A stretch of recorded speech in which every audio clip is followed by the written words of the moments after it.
All right. Well, welcome back, guys. We've been out for a couple of weeks. We had Father's Day and everything which I hope all of you guys had a good Father's Day. We got Mike and Zach and Joel all back here to this time.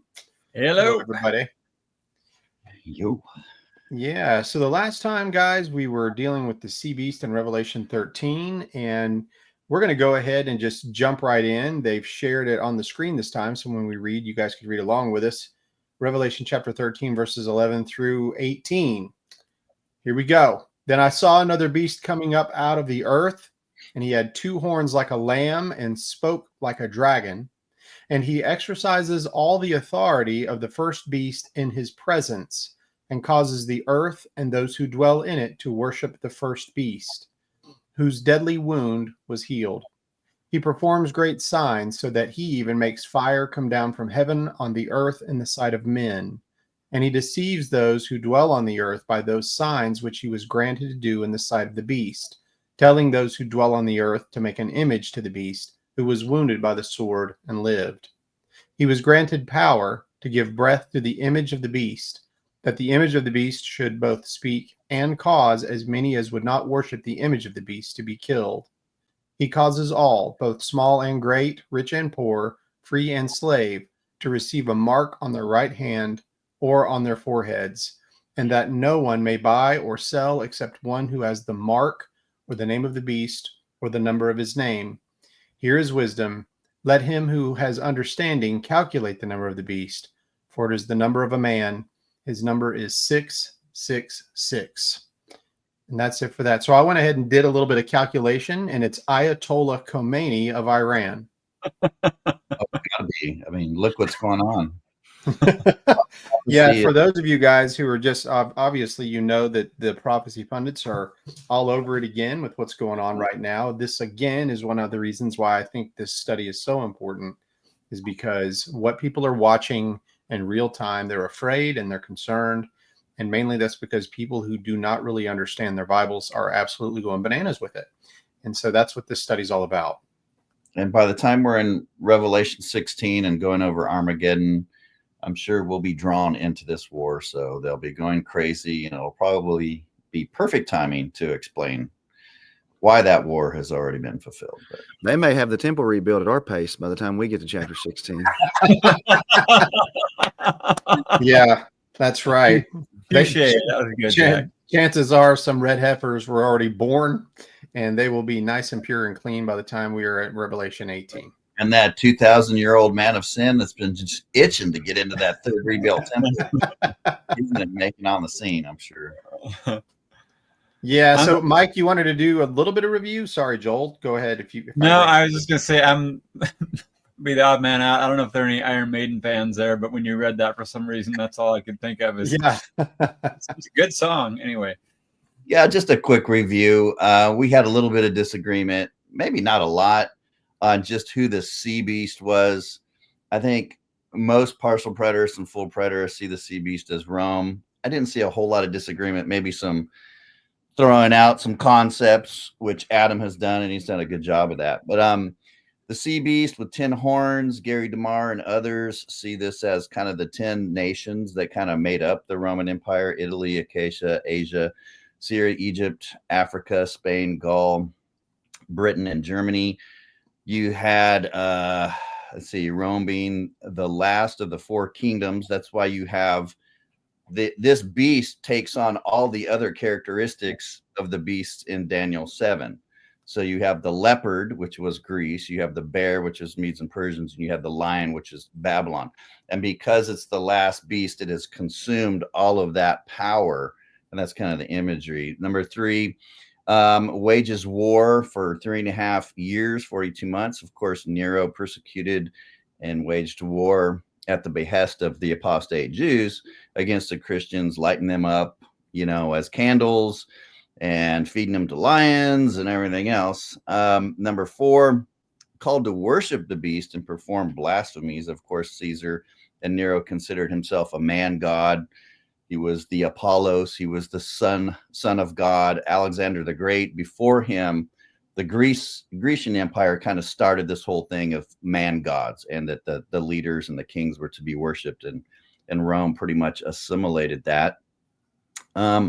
Then Revelation 13, you kind of have to bring chapter 17 into it a little bit. So the 7 heads or 7 hills or 7 kings. And this is where you kind of get the line of the Caesars. Gentry's done a good job on this. John writes, 5 have fallen or have previously died when John is writing. That's Julius, Augustus, Tiberius, Gaius, and Claudius. The current one now is, and that would be Nero, who was the 6th emperor. And when the 7th comes, Galba, he will only reign for a brief time, which he did. I can't remember what it was. I think it was like 8 months or something. Yeah. And then the 666, the number of the beast 666, it's a common cryptogram that they used in that day. Their alphabet was their numbering system. So in Hebrew, Nero Caesar actually does come out to 666. And okay. And then I'm going to take that off because now we're at the land beast. So, and then I think some of you guys had some other concepts of the sea beast. If you guys wanted to review that and talk about that, that's fine. If not, we can just go into land beast, whatever. I was curious because I think, this is the last time I met, or Rick, you had said that there was a way, if this is seen as having to do with Israel only, not Israel only doctrine, sorry to clarify, but that there is a way to get the 6th, the 6th, not Nero, but somehow fitting into that Jewish paradigm. Do you remember saying that? Yeah, I mean, yes, I remember saying that, but everything is speculative for me. I'm not gonna. There are no hills I'm gonna die on with this one. Okay, I was just curious what that was. If it's something you can I mean, I don't have it in front of me, so maybe next time. But I can tell you that I'd looked at the possibility of the sea beast being remaining apostate Israel, just because that the Bible doesn't ever really make Rome into the bad guys. They're always the good guys, and I know that the Lord is using Rome to take down apostate Israel, but it seemed that other than Nero, it didn't really seem like anybody was really messing with the Christians. They were pretty much left alone. They really were. I think what's really going on at this time is that in Israel, and with all of the feasts that are coming into Jerusalem, that this is a big money maker for the Roman Empire. And for anyone that thinks that Israel wasn't important, I think I've talked about this many times. Israel was very important to the Roman Empire. There's reasons why these generals came there, because they were stopping paying taxes. And this was a ton of money for the empire. Right. This is going to sound racist, I'm so sorry, but when it comes with Jews, they know how to make money. And they were very good with lots of money and working on a global stage, just like they are today. They were doing it even back then. And when they had these large feasts, they would have people from all over the Roman Empire coming back in and paying these temple taxes, and also paying the Roman taxes for moving from, region to region. So it was a big deal. And so whenever they stopped paying taxes, this is why Rome moved in. That's the whole purpose of the Roman-Jewish war, is money. That's the baseline of it. So when I think about the sea beast and I think about the land beast to me just feels like apostate Israel. It just does. The sea beast is a little bit harder. I looked at it as the 10 horns being more of like the priesthood, and the little horn being one of those priests that is really sticking out, the big mouth, whoever that may be. But again, this is all just speculative for me. I don't have a hill that I'll die on. So, but again, it is about money. And this is a big deal to the Roman Empire. This is why Vespasian went as a general. This is why when he left during the Civil War, that he sent his son Titus. This is a big deal. And with what happens to them in 7 AD, they are making a spectacle of Israel. This is what happens when you rebel against the Roman Empire. That's what's going on here. And so the Lord is using this against apostate Israel to take them down and to end that covenant. I think your money concept will be important again when you get to 18, when Babylon, the harlots, merchants are the great men of the earth. That's the point. That really is the point. I mean, they're the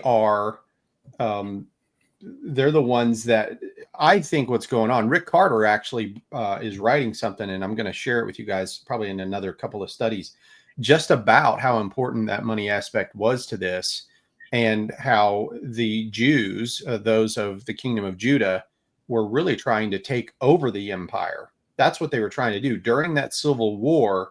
There's a lot of writings about those that were in power in Israel that were trying to literally trying to take the empire. I know that sounds weird because people think of it as being so small, but they've always operated in big ways because they've always had financial means to do so. Oh yeah, Right. I mean the Khazarians, modern Israel, it basically same thing. They're small. They're so small, but Rothschilds have accumulated so much money over hundreds of years that they're able to put these people in key positions, whether it's running media, the Federal Reserve, everything.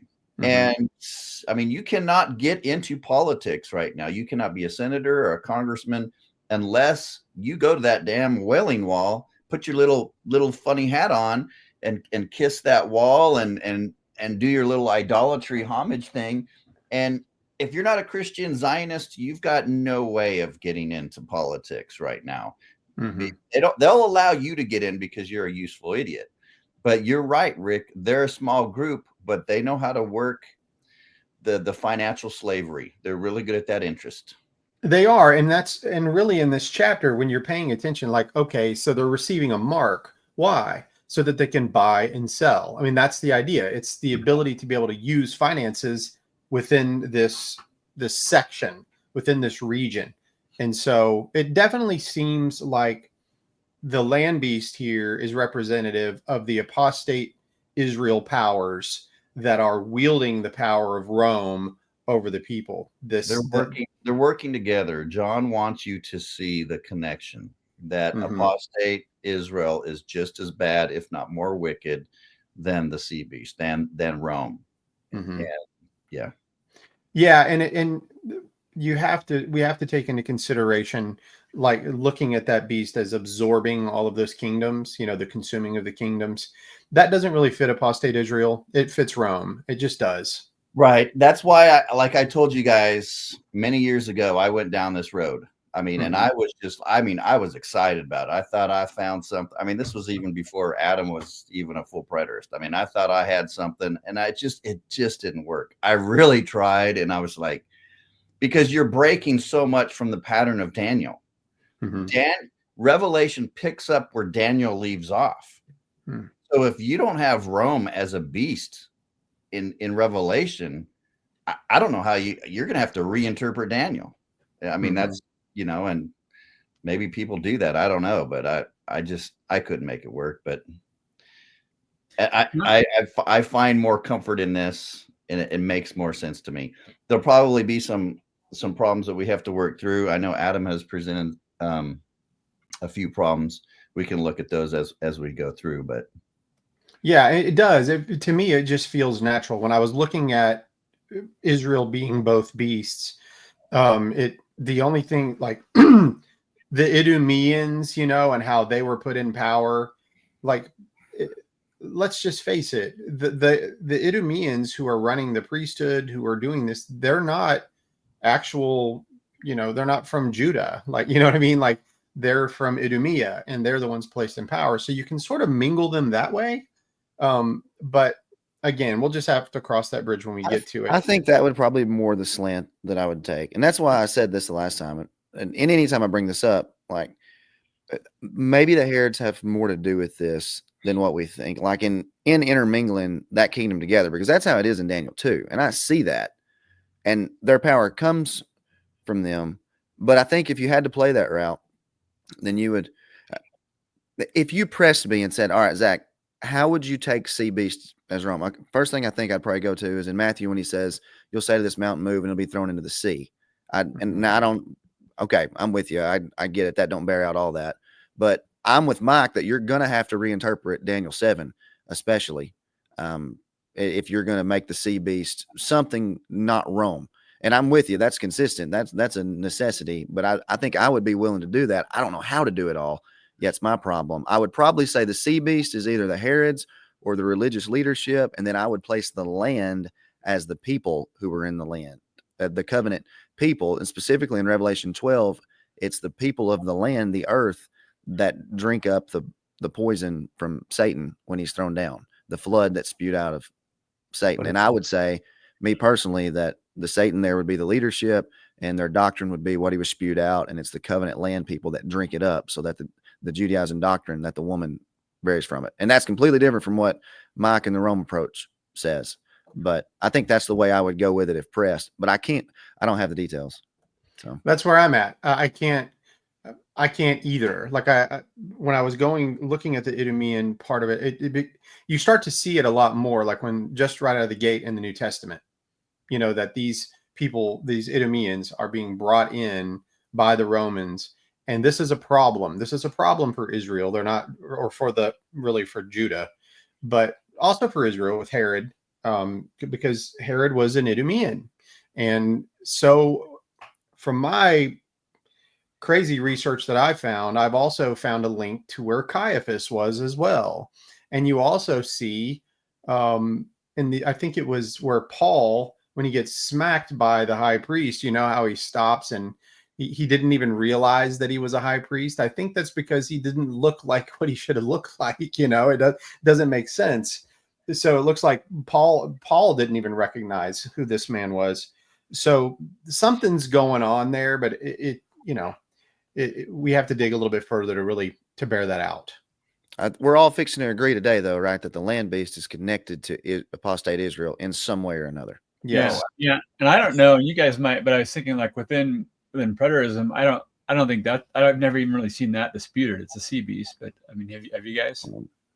No, because it just makes more sense with the word gas, land, right? Because for me, it's Gentile. It's sea is Gentile, always been that way for 4 years. Sea is Gentile, land is the covenant people. Yeah, and that's why in the sea, Idumeans would be part of the sea. Right. And you take this mountain, you said take this mountain thrown into the sea. It's like at that time, Jesus is standing. Where is he standing? He's standing there. He's looking at the Temple Mount. That's where he's at. He's like, you can take this mountain, right? And you can throw it into the sea. And that there again, there's a bunch of Idumeans up in there running things, and they're playing these games with the money. And the people are the ones that are being oppressed. It's Israel that's being oppressed. And who's at fault? It's those apostates. It's the Judaizers. It's the zealots who are trying to overthrow the whole system. And then you've got the righteous remnant that are being persecuted along the way. Well, in the Old Testament, Babylon was the persecuting mountain. And so now Jerusalem becomes Babylon, of course, in Revelation. And she's the persecuting mountain that they are called to pray imprecatory prayers and cast into the sea. Mm-hmm. Yeah. Can we say this for everybody else too? Like, there are parts of this book that are hard. There are parts of this book that are clear and simple to me. But like, I personally, and I know like we teach and we have channels and people watch our stuff, but like, man, I don't have an issue at all. Like I enjoy the studying.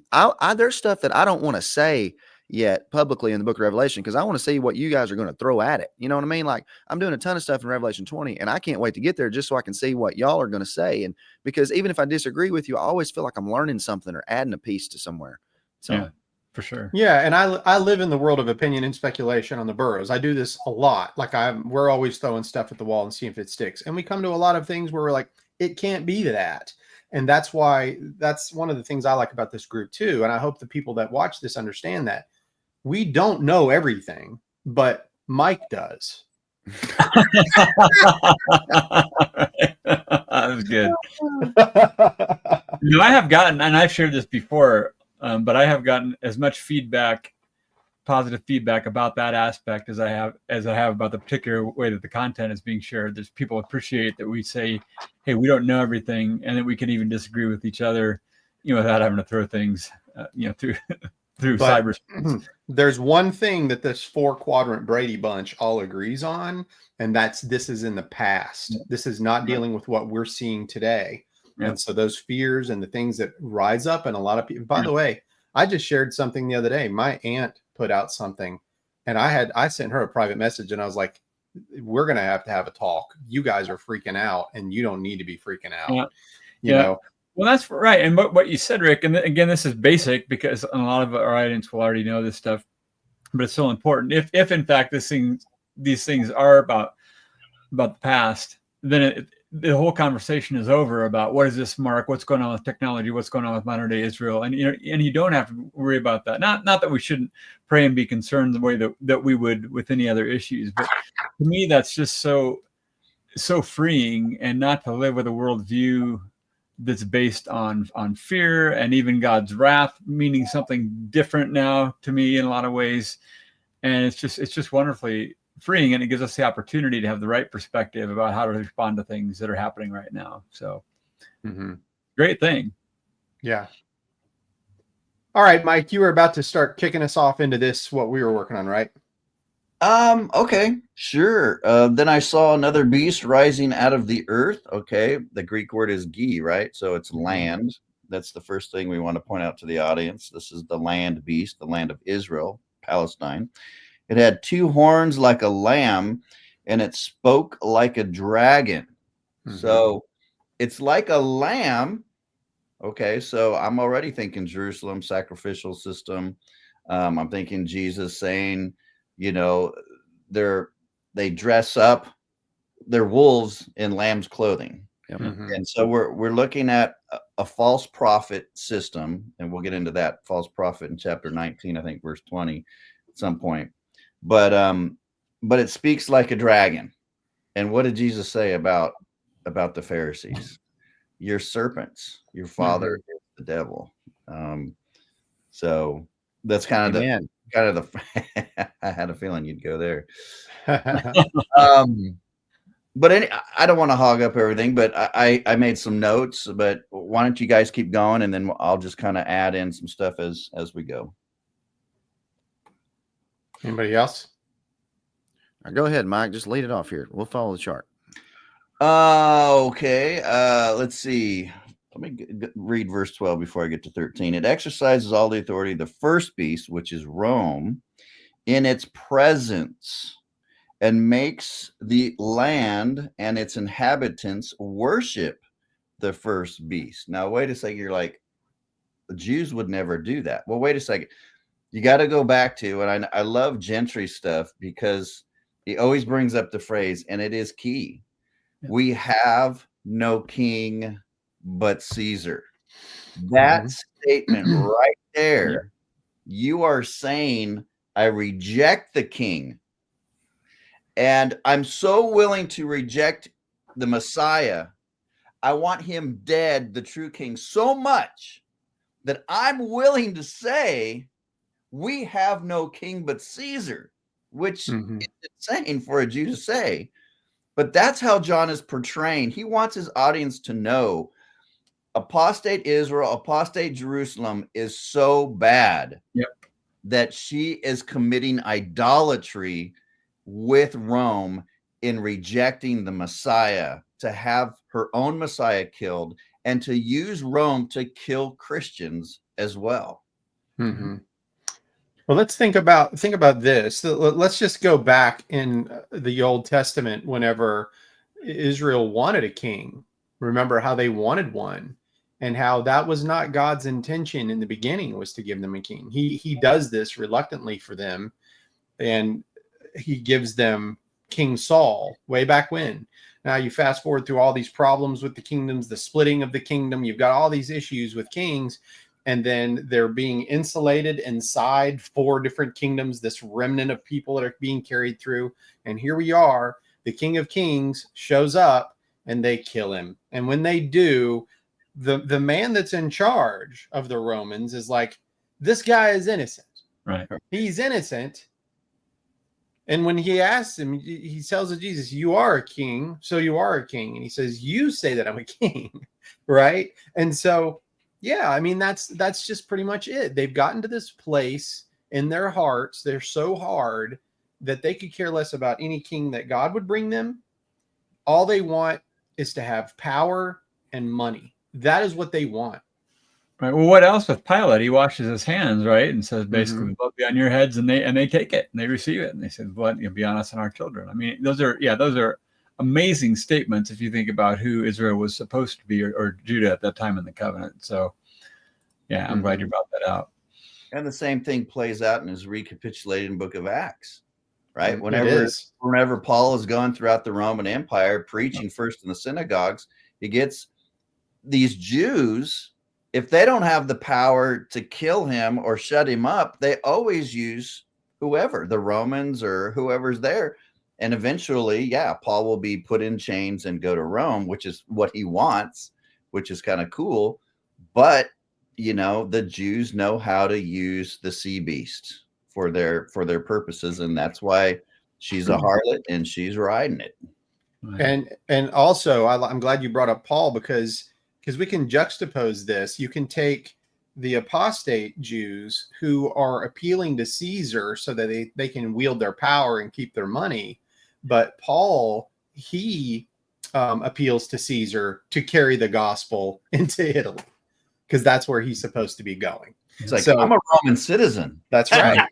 Yeah, he appealed, and it's comical, but that's how he gets the gospel into Rome. That's where he gets where he wants to go. That's right. So then it talks about calling down fire from heaven to deceive the people. I think Chilton does a good job of this. I think Peter Lightheart does a good job of this, where they go back to Elijah and they show how Elijah is confronting Ahab. And what is Ahab and Jezebel and the false prophets doing? They're deceiving the people to commit idolatry. Mm-hmm. So John is using that imagery to say, look, these are actually false prophets and leaders and false shepherds, and they're performing miracles to cause you to commit idolatry. Right. And so he's kind of flipping the imagery around a little bit. I thought of Janus and Jambres in the first Exodus, that whole your snake, staff to snake. And I thought of Matthew 7:21, where Jesus says, not everyone who says to me, Lord, Lord, shall enter the kingdom of heaven, but he who does the will of my Father in heaven. Many will say to me in that day, Lord, Lord, have we not prophesied in your name, cast out demons in your name, done many wonders in your name? He'll declare to them, I never knew you, you practice lawlessness. And I think that wonders there is miraculous. Do y'all agree with that? I think so. And I would probably connect that to Hebrews 6, where they tasted the things of the age to come, that type of deal. So they were partaking in some of that too, even though they were unbelievers. Right. Have you guys all been accused at one time or another of being part of the last days apostasy? Oh yeah. Yeah, I sure have. That was one of the early ones for me. But again, it's not that people don't, veer from the faith today, but that's not what's being talked about here. And that just another really eye opener is to see how many, seemingly many believers, or a lot of people that would come in that weren't true believers, as soon as they saw the consequences, just bail. But I think there was massive apostasy happening at this time. Oh yeah, I remember I shared this to a pastor or a guy that was leading a Bible study. And he eventually became a full preterist, and he's out there right now, but teaching and doing videos. I'm not going to name his name because we have issues. But the first thing he said is, when he heard what I was saying, he's like, "Oh, dude, you're going to be totally deceived when the Antichrist shows up." Yep. So that's kind of, everyone goes through this process in how they assimilate preterism, and I think that's kind of part of the process. And then you start seeing things even more and more clearly. Yeah. Well, if you were going to look at it for the future, who do you think the little horn would be? Think about it. Think about that mouthy little horn. Who do you think that's going to be? Kamala Harris?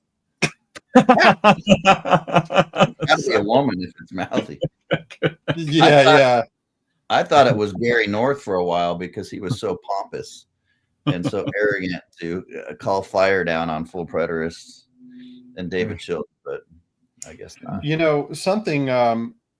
Something that just came to my mind when I was reading this earlier today, just a literalized look at this in Revelation 13. Obviously, this is symbolic, but they're reading the symbols. Most likely, they're going to be thinking about Elijah and the prophets and because of the way he's using this language, obvious.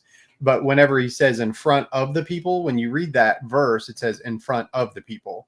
And I wondered, this is just a funny thought, but that they were testing out those catapults that were going to throw those those 100-pound balls of fire that were eventually going to go over the walls of Jerusalem. But they could have seen those things. Yeah, the hail. They could have been launched from afar off as they were bringing them. Just scaring people. That was just a thought. It's not really biblical. It's just a literal idea. Like if you're in Jerusalem and you're looking out and you see suddenly these big fireballs coming down, you might think it's raining fire from heaven. And later on, that's going to show up. It's going to burn that city down later on. Amen.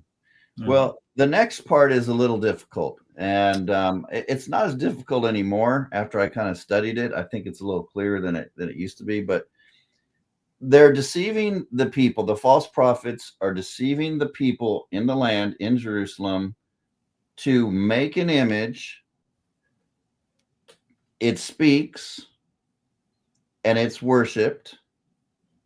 And, I read, I'm sure you guys did too, Lightheart. I think he takes it as the temple. But there's kind of a lot of different concepts on this, with whether you're a partial preterist or a full preterist. First of all, let me get your thoughts on it, and then I'll kind of share some of mine. So we got the false prophets causing people, the false prophets in correlation with the land beast, which were taking some form of Israel here, leadership, something, leading people to make an image that breathes life into the beast, which is the sea beast, which you guys are saying is Rome.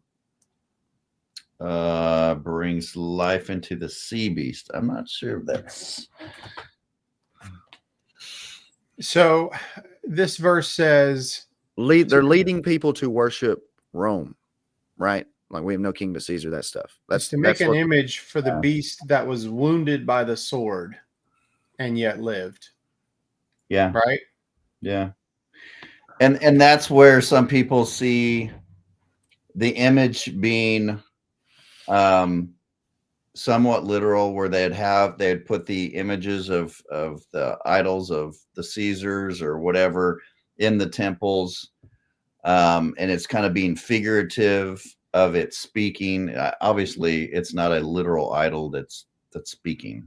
I know a lot of futurists really take that and they say, look, man, how was this fulfilled? You guys are so wrong. I'm like, this is the most figurative, symbolic book in the Bible, and you're hedging everything on this statue that speaks. It's like, really? That's like the only thing you got, and you're going to hedge everything on that?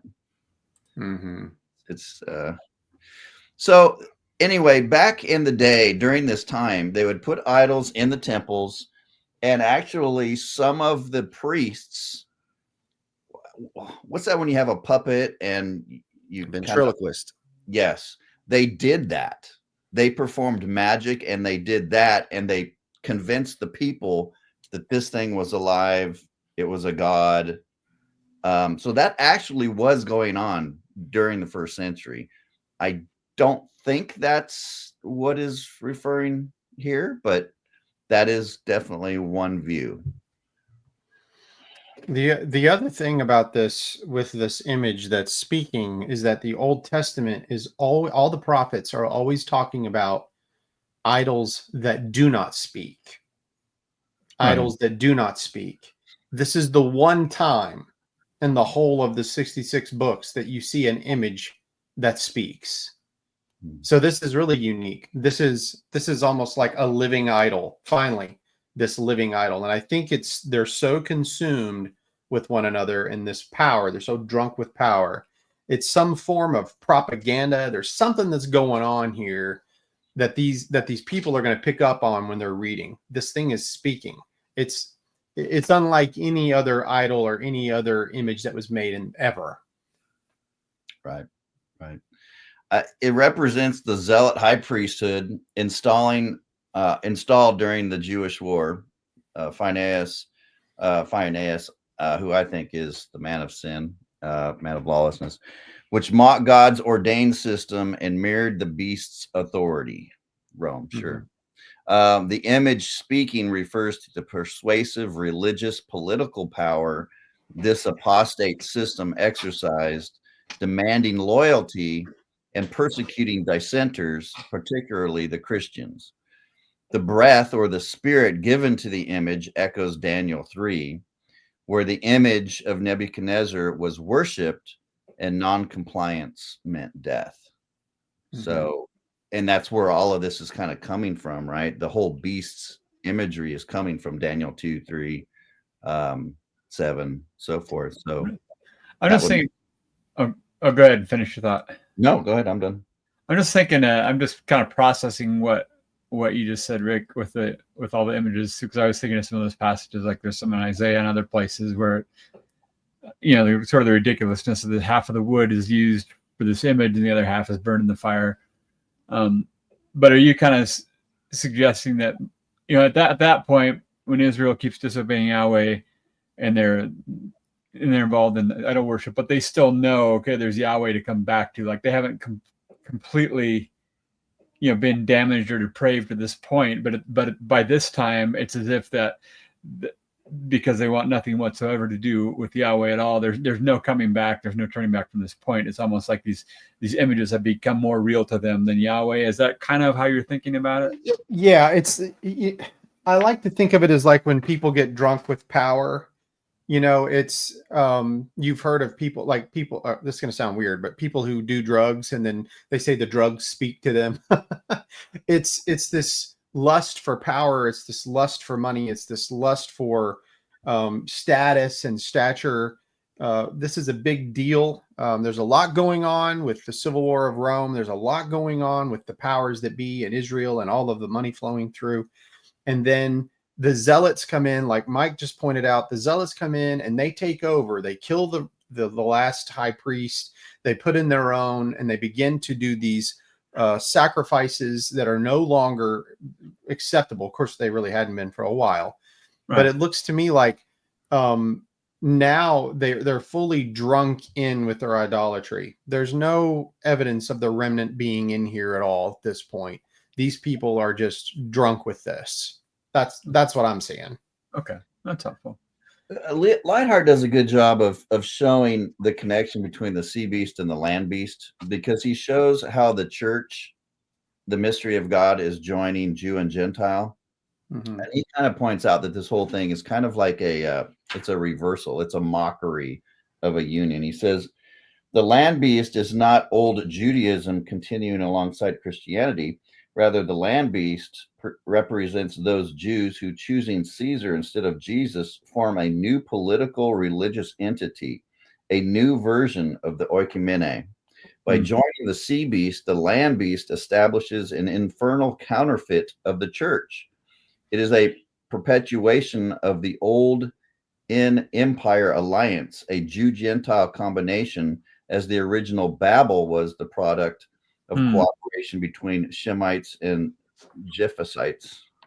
It is a parody of the true gate of God, new humanity that is formed in and as Christ's body. So he kind of just goes through and he shows how it's just kind of a counterfeit union. That reminds me of Galatians 1, where Paul says, I'm astonished you're turning away so quickly. Who live in the grace, returning to a different gospel, which is really no gospel at all. It's like when you're talking about false church, and that's the first thing that came to my mind. And one of the things, just a quick follow up on that, Zach, one of the pushbacks that I've heard sometimes too is there's no way that the churches could have gotten out of whack that soon, but we see that they did by Paul's statement there. I mean, didn't take very long at all for a lot of these churches to start falling apart. Let me just read real quickly Lightheart's take on the image. I don't know if this is where he says the image is the temple. I think the most allusions we have already noted support this view. The land beast is a false prophet and a false Moses. As the prototypical prophet, Moses was a sacred archetype, achieving the pattern, Exodus 25, 9, and 40, that served as a blueprint for the heavenly tabernacle. Moses saw the pattern on the mountain, ultimately the pattern of glory of Yahweh, and replicated it at the foot of the mountain. It was an archetype image of the cloud of splendor. Later, David and the prophet received blueprints for the temple And Ezekiel and Zechariah envision the second temple. In each case, the prophet builds an image of the heaven on earth. The land beast is like the two witnesses, Moses and Elijah. He is a false prophet, a false speaker, a false sign maker, and an idolatrous sacred archetype. He makes an image that replicates the glory of the sea beast, an agent of the dragon. The rest of the Bible sets the rhythm. If the land beast is a false prophet and instructs the land dwellers to make something, that something is likely to be a temple. Historically, the land beast, the Herods, and priests and their allies do build a temple to celebrate the power of Rome. They may have thought it was devoted to God and a source of resistance to Rome. As John sees things, though, it is a temple to the same God of power of Rome's worship. The martyrs who refuse to wear the beast's mark testify against the temple that has become a beast image. So it's kind of interesting. I don't know if I fully agree with it, but it's definitely makes some sense. Yeah. All right. So go ahead, Zach. If I was going to push back on it, like, matter of fact, I do this all the time. Like, okay, would we agree that the man of lawlessness is Jewish? I know Mike does because he just put it in a slide. Like, I agree with that. I just don't see the man of lawlessness leading someone else to be worshipped, like Lightheart was just saying. I mean, when I read 2 Thessalonians 2, verse 4, who opposeth and exalteth himself above all that is called God or that is worship, so that he, as God, sitteth in the temple, showing himself that he is God. Like, I don't think he's leading people to worship somebody else. Like, you think he's the one, he's the agent that's being worshipped. And if the land beast is leading people to worship the sea beast, then that makes a connection to me, just like 2 Thessalonians man of lawlessness is whatever Daniel 7, seventh beast is. I don't know how we could get from a Jewish man of lawlessness to not some Jewish connection to the sea beast, with the land beast leading people to worship the sea beast, and with Daniel 7 doing the same route with the persecution. I don't know, guys. I know we see it differently, probably. What What do you think the phrase means, though? We have no king but Caesar. In essence, that is a phrase. They're basically they're rejecting the king, the true king, and saying Rome is the king. I think in that kind of a way, that's what it's referring to. It's giving power. The power is from the sea beast, and they're connected in that way. Yeah, I mean, and that's idolatry. That's to say that the only king is Caesar. That's idolatry. Yeah, but do you think that the religious leaders were leading them to worship the Romans, though? You're just saying whether it was intentional or not. I mean, that was their profession. That's what they're saying. Exactly. And I think that's how John is pretty much developing the whole thing. Yeah. Well, if you remember, what was his name? Antiochus Epiphanes, prior to whenever the Maccabean revolt happened. Remember how he came in and he defiled the temple, and he opened up the Holy of Holies. He turned the temple into a brothel, basically. He sacrificed a pig on the altar. And then ultimately what he wanted was to set up an image of himself in that temple. Now, the same thing happens with the Caesars later, is that the Caesars, from the time of Augustus on, of course, it was after the death of Julius Caesar that they began worshiping him as a god, and that became a thing for the Caesars. So for Jesus to say that he was the Son of God would, this is a poor Jewish desert preacher who is saying, I am the true one, right? Whereas he's basically, you're going to juxtapose that against what the Caesars are saying, because they're like living gods. And that's what Nero is doing. Nero is setting himself up as a living god. That's historical. So it seems like whoever I just think you're going to have to take the man of lawlessness then as a as a Roman, like Gentry and those guys do, when you take that fourth beast and make it the sea beast and make that Rome. Like, I just think that seems like a direct correlation to me, but then it doesn't make sense logically to me. Unless he's an Idumean. If he's an Idumean, then he's in the sea, but he's still in the place of the Jew. Think about it. That's what King Herod was. King Herod was an Idumean that was put in power by Quirinius, or whatever his name was, of Syria. And he was an Idumean king. He's the king. And then later I think they become tetrarch or ethnarch or whatever. But the point is that if it's Idumean, you can tie them to both beasts. That's what we were talking about earlier. So the man of lawlessness, he could be a person in the place of Jews, but he's not. He really isn't one. It's like Jesus telling them, you are of your father, the devil, right? And linking them all the way back. I mean, if you really wanted, you can take that back to Cain. You can go way back to Cain, and you can go all the way down into Esau and Edom. I mean, you can do all kinds of tracing. I know I have. You can link them all the way back to Cain. So, there's a good possibility that this is that time frame where the Idumeans are literally trying to take the power from Rome. They're trying to take it all and drunk with it. And it was, I believe it's Nero that he was, what was it? Something happened to him. I can't remember if he had tried to commit suicide or something. He eventually does commit suicide, but something happens to him during this period of time when all this stuff is going down. I'll have to look that up. But I know I've always thought that Nero was the wounded one, right? Like he's the one that comes back. And then later he commits suicide. It's the Roman Empire that comes back. It looks, when Nero dies and they go into all these civil wars, it looks like the empire dies with Nero, but it doesn't. Mm-hmm. So if I was going to make the sea beast some connection to Old Covenant Israel also, I would have to say then the mortal wound by the sword would have been the proclamation of the gospel, which essentially brought to death that Old Covenant system. But then Old Covenant Israel is released out of the bottomless pit for 3.5 years, and she comes back to life then before she's judged.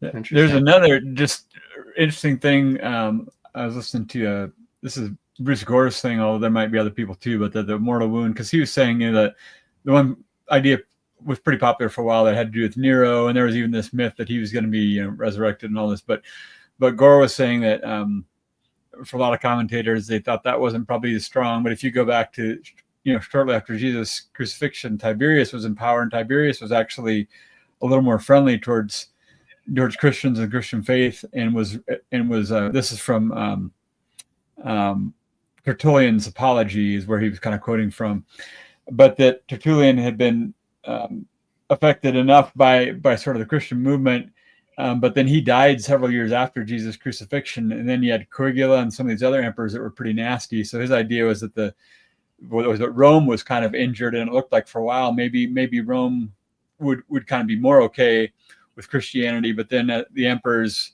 got worse, and then leading up to Nero, and he was kind of making that the mortal wounds. And so Nero actually it's kind of the opposite view of that the Nero was so nasty that whereas it looked like Rome had been wounded, the ones mortally wounded, that they then came back with a vengeance through Nero.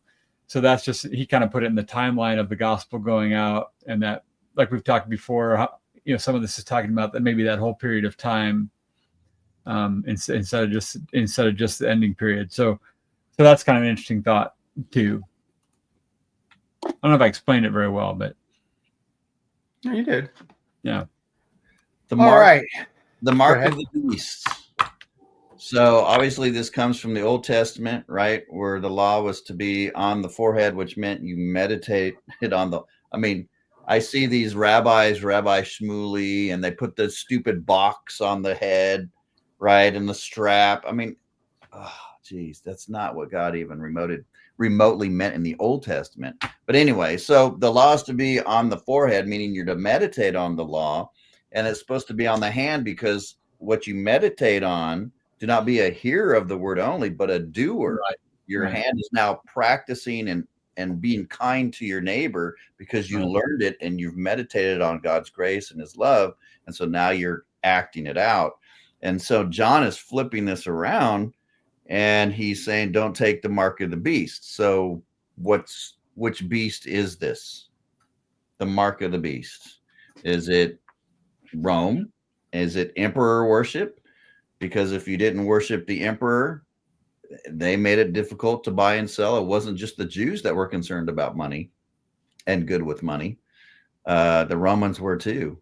And so if you didn't worship the beast, you didn't say we only have Caesar as king, it made it really difficult for you to do business.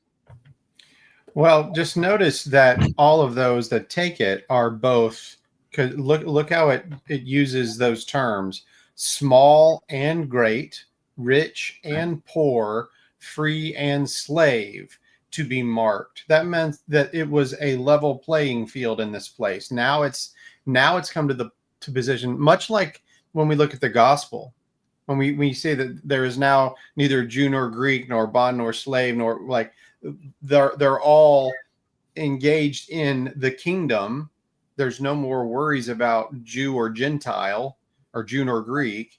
In this sense, now you've got this empire, whatever it may be, whether it's the apostate Jews or whomever, that you are literally absorbed now. It's almost like, imagine losing your Jewness. Now you're almost fully incorporated into whatever this system was, whatever it may be. I think that wording is, I literally had Galatians 3 pulled up right there, because I think that wording is leading them back to old covenant system worship. And that's why I think that wording is so similar. Yeah. So I would take it as leading them back to Judaism, old covenant worship, not to Rome. But I know we're going to dispute. No, I was going to say, I think in a sense, anyone who's rejecting Christ, and rejecting Christ for them was essentially the same thing as going back to the old covenant system. That's why the apostasy thing is so important too, because people misunderstand it today. And because today you'd think of an apostate as somebody leaving their faith, but that's not what's going on. Actually, they were going back very strongly and convicted to their faith, but a misunderstanding of who Jesus was and what their true faith was to be. So in other words, they were going back to the faith that they had already had, and that was apostasizing because they weren't even Jesus. Well, Paul says, not all are Israel that are Israel. Right. So, I mean, if you're a righteous remnant, a part of the righteous remnant to begin with, like, you would stay in the olive tree as soon as you believed in Messiah. I mean, you're just kind of going with the flow. But, if you're in that old covenant religion and you reject Christ, then you're broken off of the old. Now, you could be grafted back in like Paul did, right? When he believed, but yeah. Right. Yeah. I just see a strong bend to everything at the end of that. And I think we're saying the same thing, but maybe getting it a different way, because it gets back to, okay, if it is Israel who's the land beast, and the land beast has caused them to worship the sea beast. So Mike, I think, would play this as, well, if this is the land beast that's leading them to take the mark, then he's going to go back to his "you have no king but Caesar" thing and say he's essentially leading them back to emperor worship. Right, Mike? Is that fair? Yeah, he's just portraying them as the idolaters that they are. Yeah. Like, you guys handed over the righteous king for Rome, and you're using Rome. You're idolaters. You claim that you're this pure people separated from Rome, but look how disgusting you are. You appeal to Caesar. I mean, and you use Rome to persecute the righteous remnant. No, you're in bed with the sea beast. Yeah, I think we would agree, maybe even on some things I'm about to say, but I don't know that. I don't think I would take it back to Rome worship. I think I would take it back to old covenant worship, because when they essentially, but then you got to screw around with Daniel, dude. It sounds good on the surface. Which I don't have an issue with Daniel 7 being Jewish, the last beast, so some way or another, even if I want to take it in Rick's way. But Daniel 7, the last beast is persecuting the saints. Okay, so you're just taking one part of. We can take the rest of it. Okay, so then where's Rome? Is not Rome involved in? Yes, Rome is involved in this deal. I think the biggest issue in the way he's described. I'm sorry, I don't want to cut you off. It's just how he describes in the first part of this chapter coming out of the sea. He's telling you that it's Rome because he bears all the same, the Greece, the Medo-Persians, Babylon. I mean, that's clearly Rome. I don't know. I have to totally reinterpret the book of Daniel and see that John is not pulling from Daniel to get there. And I can't. No, I 100% agree that John's pulling from Daniel. Whatever the sea beast is Daniel's fourth beast. But I would push back on your deal and say the man of lawlessness is connected to that last beast too. And you've got a Jewish man of lawlessness and a non-Jewish sea beast. Exactly, because the last beast is made of iron and clay.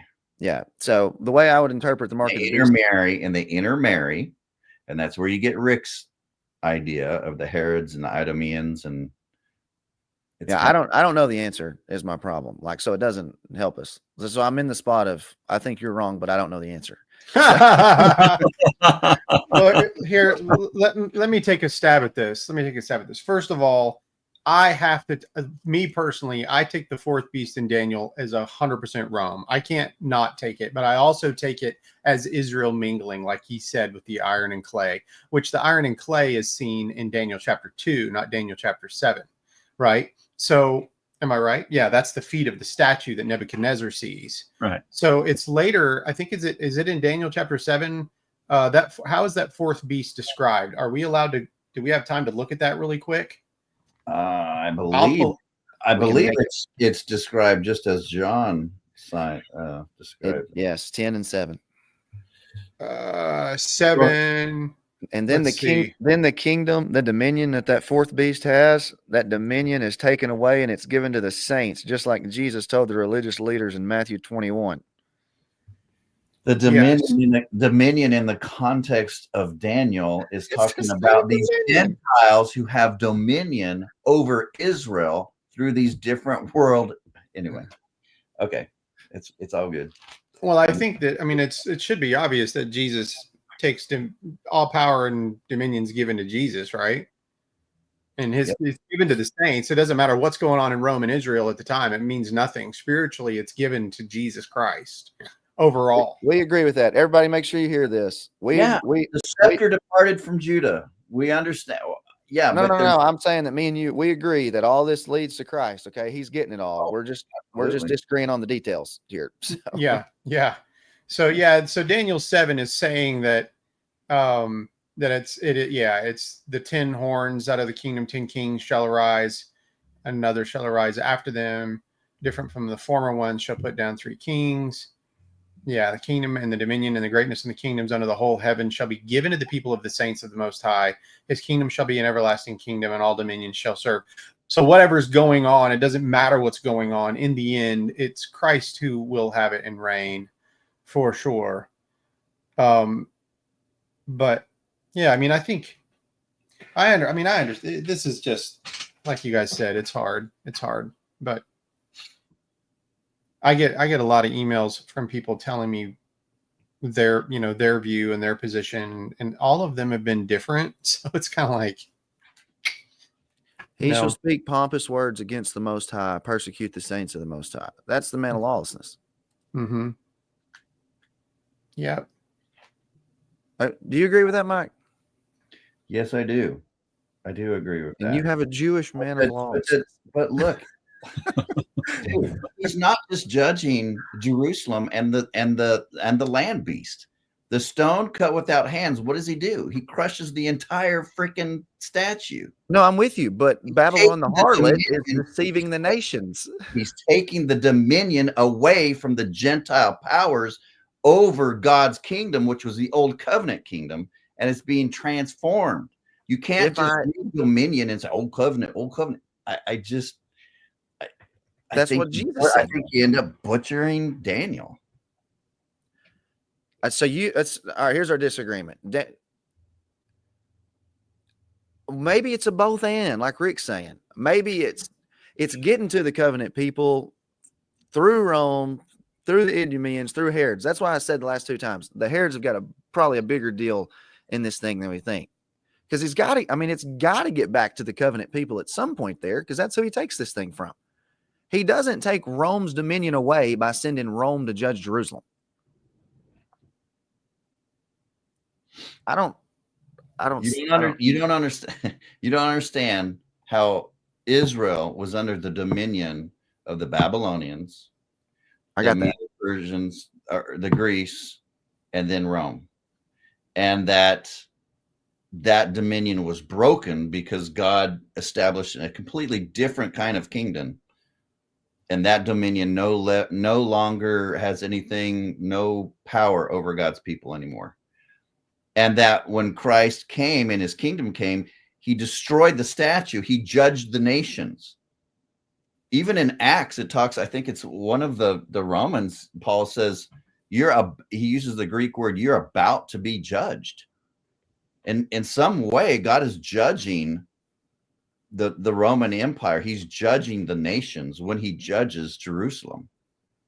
He is through establishing his kingdom. I'm with you on that. But in some way or another, that Rome's dominion gets set over the top of the covenant people who are and those covenant people, in some way or another, this is the dominion that's taken. The covenant people's dominion was the right to be the bearers to bring people to God. They were the light to which they were to come through.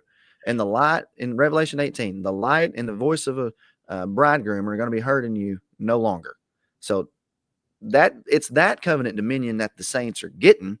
They're not getting Rome's. If it passes from Rome down through to them. I didn't say they weren't getting. I'm saying that the Gentile power, the Gentile ability, their dominion to persecute and shake God's kingdom is no longer. It's that dominion is taken away because the kingdom's different. It's in my heart. There's not a physical city or temple to go shake. I agree with that. You can't shake this kingdom. So the dominion of the Gentiles, the times of the Gentiles to destroy the old covenant Jerusalem, great. They could do that, but they can't do that to the new Jerusalem. Yeah, but when you go to that shaken language and you go to like Hebrews 12, there's a kingdom that was being shaken, and everything in Hebrews is the old covenant system. That's the kingdom that was being shaken, not Rome. I didn't say it was.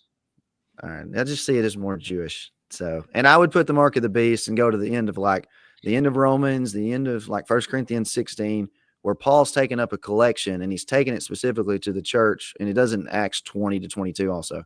He takes up a collection for the saints who are in Jerusalem, because I think they've taken the mark or wouldn't take the mark and go back to the old covenant system. So they were kicked out of the society and couldn't buy, sell, or trade. So Paul's going to the Gentile churches, taking up an offering, bringing it back to the Jewish churches in Jerusalem because they don't have any money. I think that's possible. I also know that there was a famine that hit pretty heavy earlier in the book of Acts that it talked about that was coming. And so I think they were dealing with that as well. But it's possible that it could. You think that's the famine in Revelation 6? Do you see the Jews being pressured at all with Nero worship, with emperor worship at all? I don't see it I just don't see it as a biblical construct. You know what I think our biggest disagreement is? I think it's on the Great Tribulation. Well, I really do, because I think you're reading this and seeing Rome versus Old Covenant Israel a lot, and I'm reading it seeing Old Covenant Israel versus the saints as more of what the 3.5 years is about. And I'm not, but at the same time, I'm not denying the Rome stuff. Okay. Like, I mean, I get that Rome comes, and I would agree with you on times of the Gentiles that she's under those powers. But in some of this Revelation stuff, especially like Revelation 12, I'm seeing Old Covenant Israel versus the saints instead of Rome versus Old Covenant Israel. Well, I see Old Covenant saints too using Rome. Using Rome to slay their king, the King of Kings, and persecute all God's people. Well, I think it's definitely, guys, it's got to be multi-layered. I mean, it has to be. If you've got a dragon, and then you've got this beast, and then another beast, and you've got a false prophet, and you've got, like, it's showing these layers of things that are coming about. So it seems like all of these systems are being used against one another, but ultimately what's going to happen is that they're going to be trampled and done away with. eventually. That's what's coming, right? So I just struggle with the Nero persecution because of Romans 12 and 13. Like I just can't get around it. mm-hmm. So I mean, Well, so as far why don't we get on the phone and because I honestly don't know how you're connecting Romans 12 and 13 with this, and maybe you can explain, because I think that's just what we need to do. what we should do Can I is- can instead I of explain doing it right quick? you guys should argue back and forth a lot and yell at each other, because we'll wait, stop right here. Hang Cliffhanger. on. Just Well, Mike, pull it up. Give me 3 minutes. Pull it up right quick and give me 3 minutes. Give me 3 minutes. I can't. I don't know how to do that stuff. what do you want to do? Here, hang on. I'll present it. I'll share my screen. Here, hang on. Just let me because if I'm wrong on this, like I want to know. But okay, go. Can you share my screen there? And I just want to say that real quickly to the listeners, please like, share, and subscribe. Hey, everybody will love this more than if we didn't get into it. So like, I'm not worried at all. Okay, let me get down to verse 14. Bless those who persecute you. And I'm taking, let me just give you my understanding. I'm taking bless those who persecute you as it's the church being persecuted by Old Covenant Israel. Yeah. Bless and do not curse. Rejoice with those who rejoice. Weep with those who weep. Be of the same mind toward one another. Don't set your mind on high things, but associate with the humble. Do not be wise in your own opinion. Repay no one evil for evil. Okay, so there's your Deuteronomy that God's going to come in vengeance. Yeah. Have regard for the things side. If it's possible, live peaceably with all men, if possible. Beloved, do not avenge yourself. Okay, here's our days of vengeance language, and they were waiting to be avenged in Revelation 6. How long they got to wait? A little while longer. Rather, give place to wrath. Let someone else take care of it. For it's written, vengeance is mine. Here's Deuteronomy 32. I'll repay, says the Lord. Okay, overcome evil with good, all that, yada, yada, yada. Hang on, let me get to 13. So he's literally just quoted Deuteronomy 32, and he's saying, you don't have to try to fight them. Jesus said, if you live by the sword, you're going to die by the sword. He'll take care of it. Hebrews chapter 10, vengeance is mine, I will repay. That whole thing gets back to it. He's going to come in flaming fire. And we all agree that Hebrews is about that. So then he says, let every soul be subject to the governing authorities. And I'm taking this as Rome. There's no authority except from God. The authorities exist are appointed by God. These are the Romans, who the Jews hated and wanted to fight. Whoever resists authority resists the ordinance of God, and those who resist will bring judgment on themselves. The zealots fight the Romans. They bring the judgment on themselves. For rulers, the Romans are not a terror to good work, but to evil. They're only going to bring judgment on the evil. You don't have to fear Rome. So if he's saying you don't have to fear Rome there, then different context. No, he's quoting Deuteronomy 32, days of vengeance. That's Revelation. How is that a different context? But Zach, hold on. Look, think about it this way. If you take that first verse right there, let every soul be subject to the governing authorities. If Paul means that literally, then everybody there would take the mark. The governing authorities wanted you to take the mark. So there's something else that's happening there too. Like in that. Am I missing something here? Yeah, I disagree 100%. The governing authorities. Nero really wasn't setting up. Where's Nero in the Bible? What? Who is 666? Who is persecuting in Revelation in Romans chapter 12? Who is persecuting them? The Jews. He's saying that don't fight, don't fear the Romans, but don't fight the Jews. You don't have to fear the Romans because they're going to be a minister for your good. That's literally what he's fixing to say. Look at verse 4. He is God's minister to you for good. If you do evil, meaning reject the Messiah and go that way, back to the old covenant, be afraid, he does not bear the sword in vain. This is Rome coming with the sword, Luke. For he is God's minister, Rome, to avenge and to execute wrath on him who practices evil. There's your man of lawlessness stuff. Therefore, you must be subject to Rome for this time, not only because of wrath, but also for conscience sake. For because of this, you also pay taxes to who? To Rome. There's the Jesus stuff. So I don't know. That's how y'all don't see that. Well, no, because of this, you will pay taxes, for they are God's ministers. Who are they paying taxes to? They're not paying taxes to Rome. That's what Jesus' whole deal was. They get into an argument with Jesus over paying tax. Do we pay whose name's on the coin? Caesar's. That was I'm just saying, so you don't see this as a temple tax. You see this as a tax by the Roman government. Yeah. Okay. Okay. I'd have to look at it a little more and think it through. I think I'm just gonna start talking and not even think about it. Get ready. No, I'm just kidding. I just don't see. I mean, yeah, I see the eschatology in chapter 12. I see the eschatology in chapter 13, 11, and 12. But here he's just trying to tell them how to live a godly life in the midst of their authorities, and that the authorities are from God. I'm not necessarily. I don't know. I don't know. Those guys. Here's the other side of this too. These churches that this book is written to, they're in Asia Minor, right? So are they going to be more like, obviously it's being written to a mingling of Jew and Gentiles in these churches. Would I be accurate in saying that? I think so. The churches are a mingling of Jew and Gentile, much like, yeah. Okay.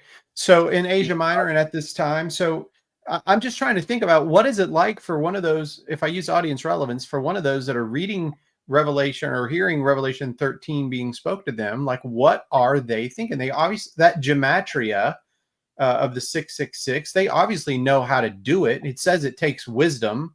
They obviously got that from what? The wisdom of Solomon. That was a Hebraic thing that they were doing. Dude, the Nero thing there is just so solid with him being. It is. I couldn't find any other thing to do. And Zach, if we go your route, I think not only is there problems with Daniel and how the successive beasts are laid out, I think there's a problem with a historical hermeneutic. You're basically saying what Nero did has got no relevance to these Christians who are scattered throughout the Roman Empire, having their relatives dragged in, eaten by lions, lit up on fire, and the whole thing of blaming the burning, on the Christians.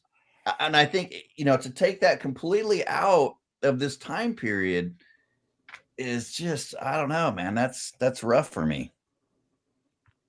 But what do I know? I understand. Well, I mean, I think Zach is also trying to stay within the Bible context. He's trying to stay consistent within the Bible context and not necessarily historical reference. And I can understand that. Yep. Here's a fun little tidbit. Did you guys know that Nero was married to a Jew? Jewess, yes, he was. He was a Jewess, and she was sympathetic to Josephus. Yeah, that's what a lot of Christians wrote about. And there was a bunch of leaders from Jerusalem that went there, and between his wife being a Jewess and these other leaders, they persuaded Nero to blame the fires on the Christians. Mm-hmm. And then he eventually killed his wife and then married a man named Pythagoras. That's also historical. In the meantime, raping a boy and putting him in animal skins. In animal skins, that's right. Yep. Oh, that's weird. Probably no blasphemies there, but yeah, I just see Nero fitting like a glove here in chapter 13 and in a little bit in 17.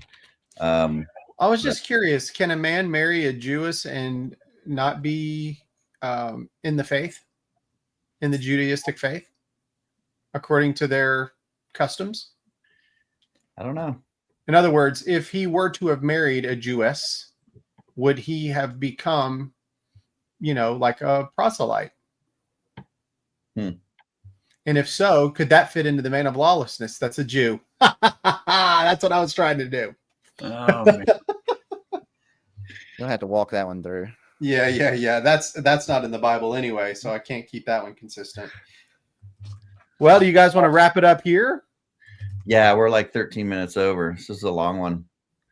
That was fun, though. It was fun. So even though we agree on the land beast, we don't necessarily agree on the land beast. We kind of did. Yeah. But I guess towards the end we did. But I think we agree on the land beast. I think we disagree on the sea beast. I just wish that I could. I mean, I don't want to live back in that time. I wish I could go back and observe what's going on and see if I could understand it the way that those members in those churches would have understood it when they heard it. If I could talk to Paul for about 20 minutes, that'd be cool. That would be cool. Hey, looky there. Yeah, it's my girl.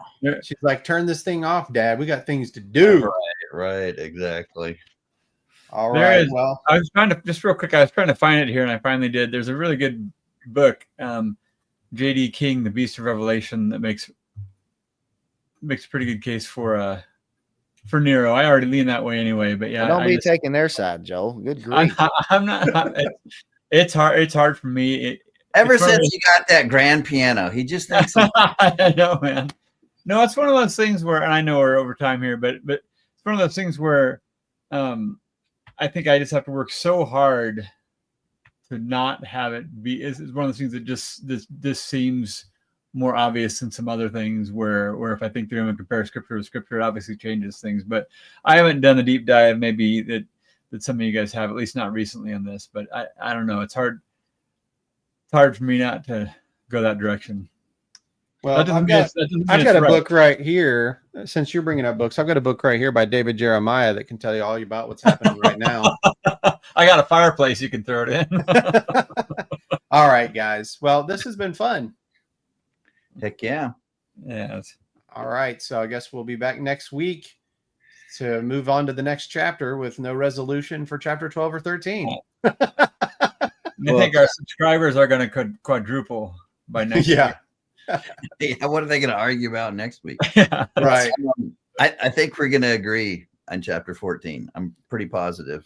Now I'm All looking right. for something to disagree with already. I know you are. I know you are. All right, guys. Well, All right. we'll see you next week. See you guys next week. Take care. All right.